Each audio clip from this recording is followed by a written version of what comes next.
We continue the study of the appendicular skeleton with the pelvic girdle and the lower limb. The pelvis is formed by the sacrum and pelvic girdle. The sacrum is part of the axial skeleton, and the pelvic girdle is composed of two coxal bones, the right and the left os coxa. The coxal bones are formed from three fused bones, the ilium, the ischium, and the pubis. In the lateral view of one coxal bone, or os coxa, you can see where all three bones come together to form the acetabulum, which is the socket that forms the hip joint with the head of the femur. The large hole is called the obturator foramen. It is where the ischium and pubis meet and is where blood vessels pass through. You definitely need to be able to identify the three individual bones that make up one coxal bone: the ilium, the ischium, and the pubis. You also need to be able to identify the acetabulum and the obturator foramen.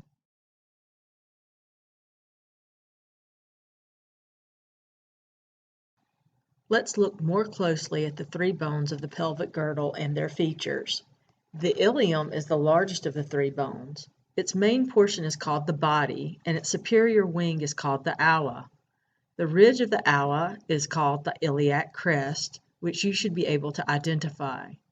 The iliac crest has two projections not seen here: the anterior superior iliac spine and the posterior superior iliac spine. The ilium also features the greater sciatic notch through which the sciatic nerve passes. You can see a little of the greater sciatic notch here.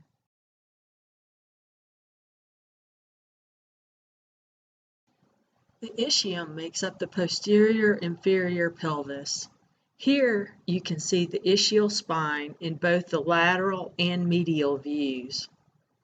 In the lateral view, you can see the ischial tuberosity.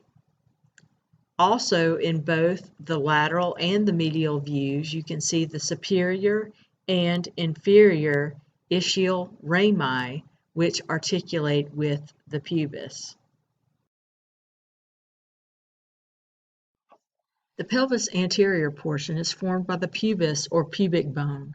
The pubis consists of a body and two extensions called the superior and inferior rami that articulate with the superior and inferior rami of the ischium.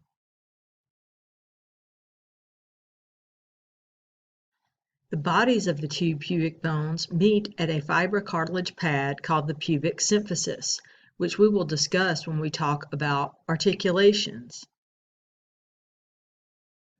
Here you can see the symphysial surface of one pubic bone that will meet the other pubic bone at the pubic symphysis.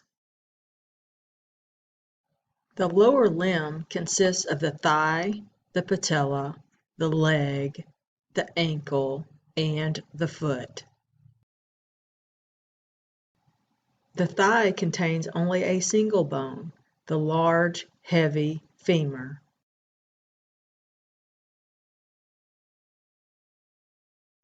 Proximally, the femur articulates with the acetabulum at its rounded head, seen here.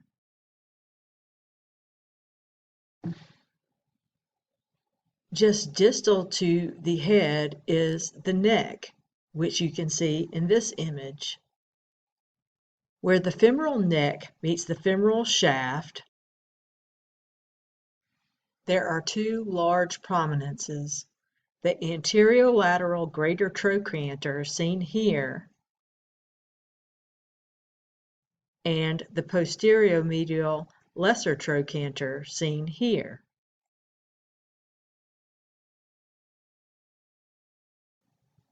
At the distal end of the femur, we see two large rounded projections called condyles. On the anterior and inferior surface, the two condyles are separated by the patellar surface, a smooth articular surface over which the patella glides. Here we see the patella, or the kneecap. The patella is a large sesamoid bone that forms within the tendon of the quadriceps femoris muscle. On the distal posterior surface of the femur, the medial and lateral condyles are separated by a deep intercondylar fossa that does not extend onto the anterior surface.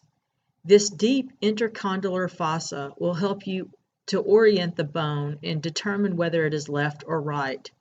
Since this deep fossa is on the posterior or popliteal surface, then all you need to do is see which way the head of the femur is pointing. In this image, we are looking at the right femur. The two condyles of the femur form the knee joint with the largest bone of the lower leg, the tibia. The tibia is the medial and larger of the two leg bones. It is flattened proximally at its articular surface, where its medial and lateral condyles fit together with those of the femur.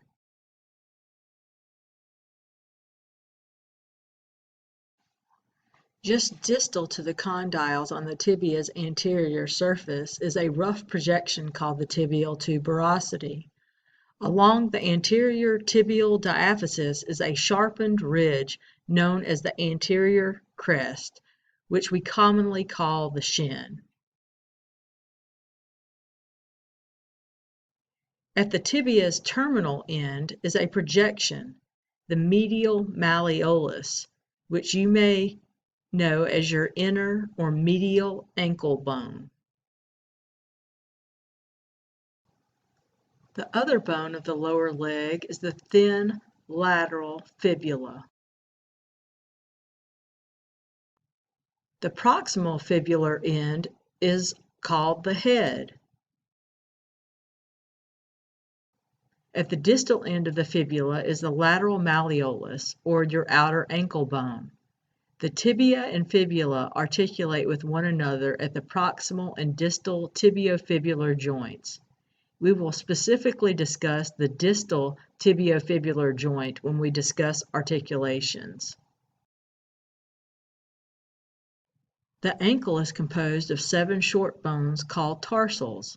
The large talus is the tarsal bone that forms the ankle joint with the tibia and fibula. Distal to the talus is the calcaneus or heel bone.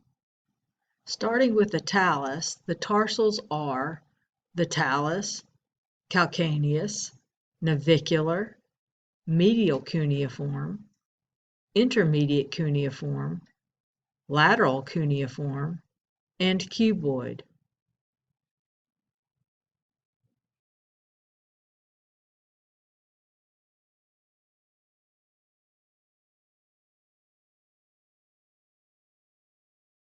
A mnemonic for remembering the tarsals is tiger cub needs milk, spelled with a C, M-I-L-C. Tiger, cub, needs, M-I-L-C.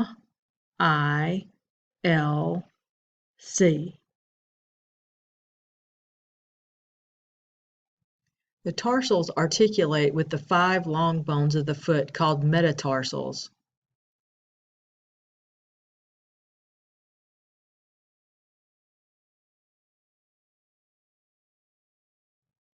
Like the bones of the fingers, the bones of the toes also consist of 14 phalanges. Digits 2 through 5 have 3 phalanges each. The proximal phalanx, the intermediate or middle phalanx, and the distal phalanx. The big toe or hallux only has 2 bones, a proximal and a distal phalanx.